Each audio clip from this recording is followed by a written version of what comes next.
Hello friends, welcome to good listener. दिनैनि बे part 5 आव नोंथांमोनजों सावरायगोन जों सोरांनि रिफि खननायनि सायाव। सोरांनि रिफि खननाय जायोब्ला मा जाथाय सोमजिनो हायो बेनि बागै नोंथांमोनजों सावरायगोन। बेनि अनगायैबो जों सावरायगोन सोरांनि रिफि खननाय नेमफोरा मा आरो बेनि जा बेजों रिलेटेड थानाय बेफोरनि सोमोन्दै जों गुवारै सावरायगोन। दा गिबियावनो सोरांनि रिफि खननाया मा? बेवहाय जों बुंफुरलु जुदि सोंबा नोंथांमोना बेबायदि लिरना होनो हायो। जेब्ला मोनसे बिजोंनिफ्राय गुबुन मोनसे बिजोंसिम सोराङा बारलाङो बेखौनो सोरांनि रिफि खननाय होनना मिथियो। दा बेवहाय एसे स्पेलिं मिस्टेक जादों, नोंथांमोना मेगनजों नुदों। दा बेफोरखौ जिंगासिनो नाङा।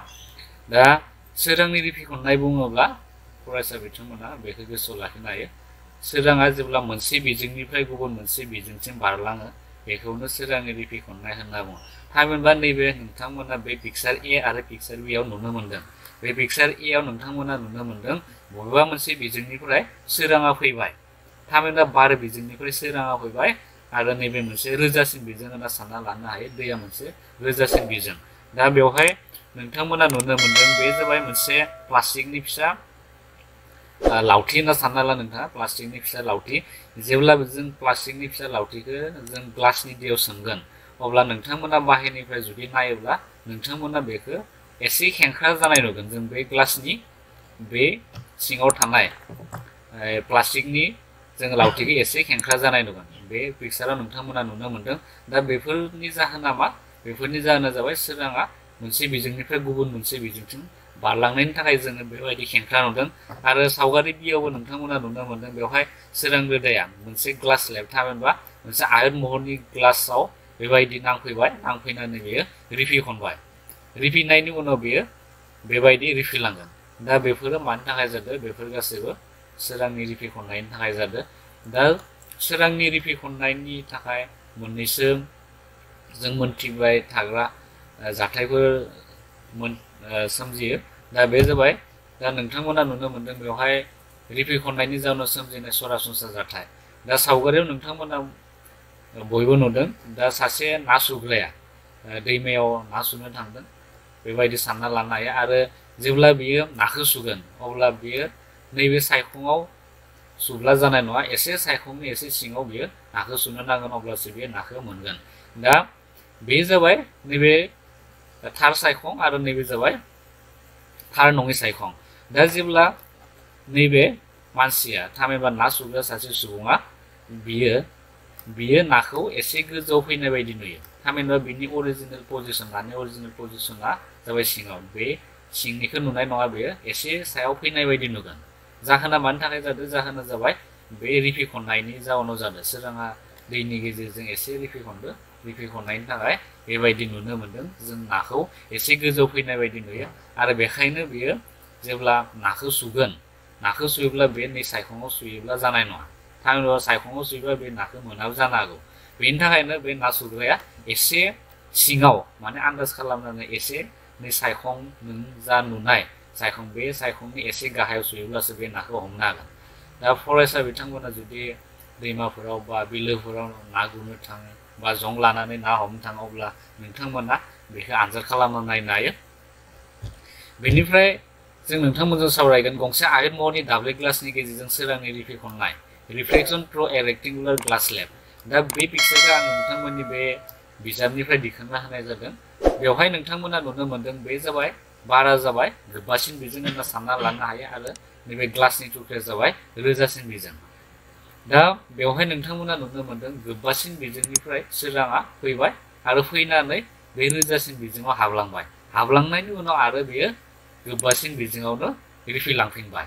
दा जेब्ला बेफोरबायदि जायो, बेफोरबायदि जाथाय जायो अब्ला नोंथांमोना मोजाङै नोजोर हो। बेवहाय EF रोदाया जाबाय गोबासिन बिजोंजों फैनाय।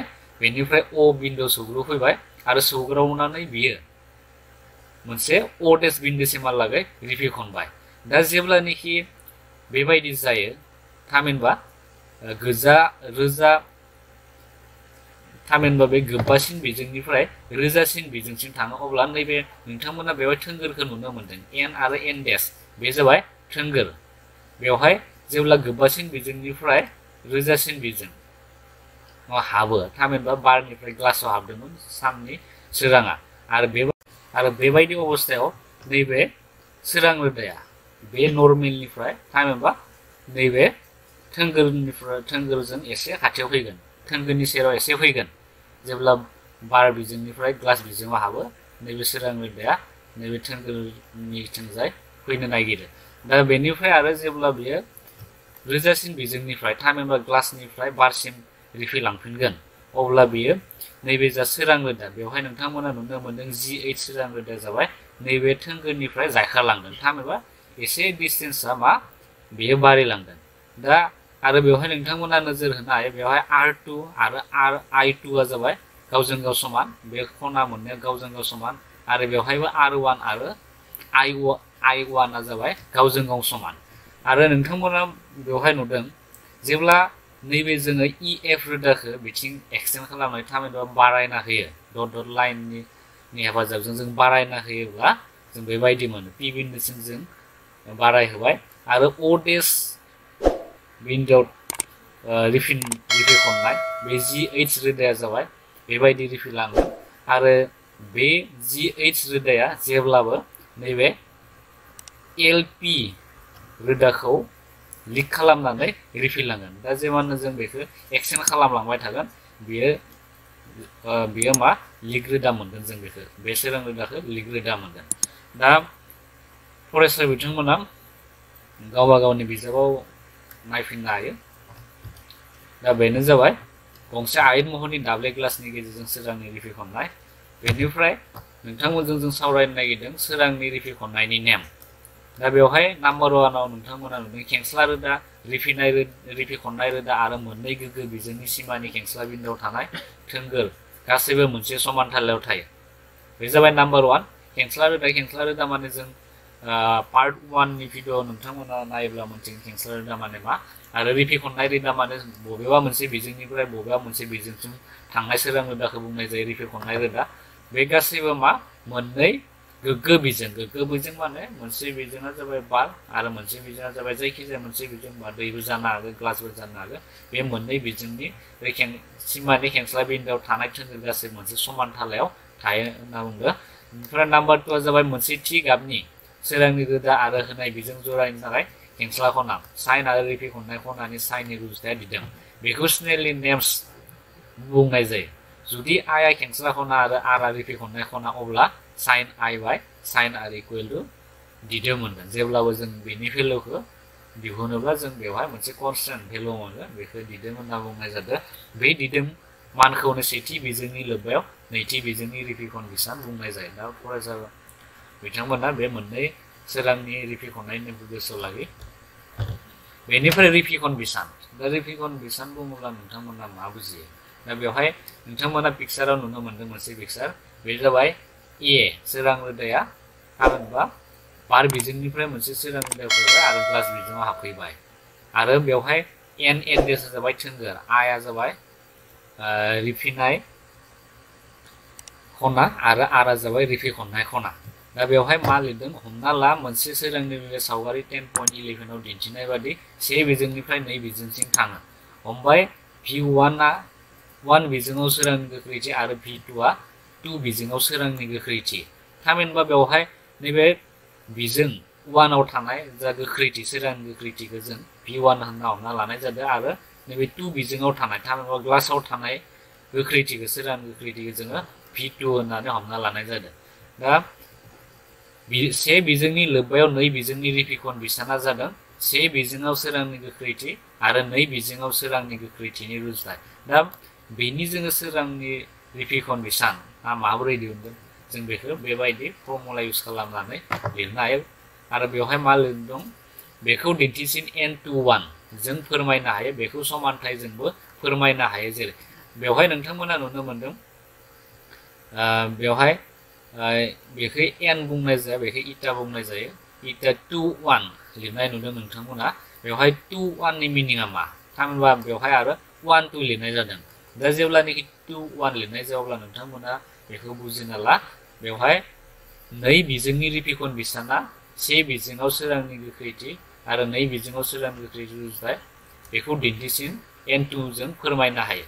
दा नैबे 2आ जाबाय 1 नि सायाव डिपेन्ड खालामना थायोब्ला जों बेबायदि लिरनो हायो दा बेनिखायनो जों बेखौ समानथायजोंबो फोरमायनो हायो जों समानथाय फोरमायोब्ला बेबायदि जागोन n21 इकुवेल टु 1/2 सरि बे 1/2 नङा से बिजोङाव सोरांनि गोख्रैथि डिभाइड बाय नै बिजोङाव सोरांनि गोख्रैथि बेखायनो जोङो से बिजोङाव सोरांनि गोख्रैथिखौ जों मा होनना हमना लादोंमोन बे जाबाय v1 बिदि हमना लादोंमोन आरो नै बिजोङाव सोरांनि गोख्रैथिखौ जोङो v2 होननानै हमना लानाय जादों आरो बेखौ 10.5 बिजाबाव दङ 10.5 इकुवेशन नाम्बार बेयो बेनिफ्राय थिग एखे रोखोमैनो जोङो नै बिजोंनि लोब्बायाव से बिजोंनि रिपिकन बिसानखौ n eta 12 जों फोरमायनाय जायो बेखौ ओरैबायदि लिरनो हायो eta 21 जेब्ला नै बिजोङा माने से बिजोंखौ डिपेन्ड खालामगोन डिपेन्ड खालामनानै जुदि थायोब्ला अब्ला जोङो बेबायदि eta 21 इकुवेल टु जों लिरनो हायो नै बिजोङाव सोरांनि गोख्रैथि डिभाइड बाय 1 बिजोङाव सोरांनि गोख्रैथि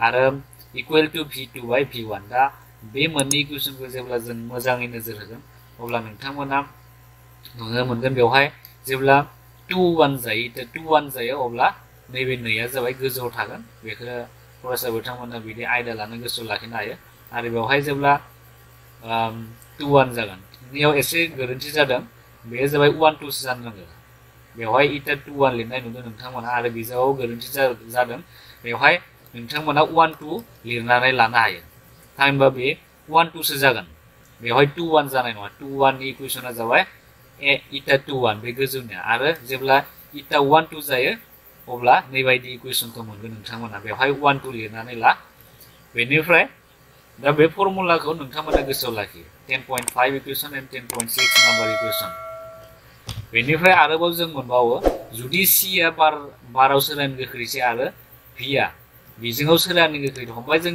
बाराव सोरांनि गोख्रैथिखौ जों c हमबाय आरो सोरांनि गोख्रैथिखौ जोङो v हमबाय अब्ला जोङो माबायदि लिरगोन रिपिकन बिसानखौ रिपिकन बिसानखौ जों ओरैबायदि लिरनो हायो eta m खौ ओरैबायदि लिरनाय जायो eta m इकुवेल टु बाराव सोरांनि गोख्रैथि डिभाइड बाय बिजोङाव सोरांनि गोख्रैथि जों मा मोनगोन बाराव सोरांनि गोख्रैथिखौ जों मा लादोंमोन c लादोंमोन बेनिखायनो c बज'बाय आरो बिजोङाव सोरांनि गोख्रैथिखौ जोङो v बेनिखायनो बे इकुवेशनखौ नोंथांमोना गोसोआव लाखि 10.7 नाम्बार बेफोरखौ प्रब्लेम बानायनायाव नांगौ जायो बेनिफ्राय साप'ज मोनसे बेवहाय कुइसन सोंदो दैनि रिपिकन बिसाना eta m इकुवेल टु 1.33 बेनि ओंथिया मा बेबायदि थांनाय आनजादफोराव फैबाय थादोंमोन आरो नोंथांमोननि बे 2021 एग्जामावबो फैनो हानायनि चान्स दङ बिदि रोखोमनि कुइसन दा बेखायनो नोंथांमोना गोसोआव लाखि दा दैनि रिपिकन बिसाना eta m इकुवेल टु 1.33 जायोब्ला बेनि ओंथिया मा नोंथांमोना बेबायदि लिरनो हायो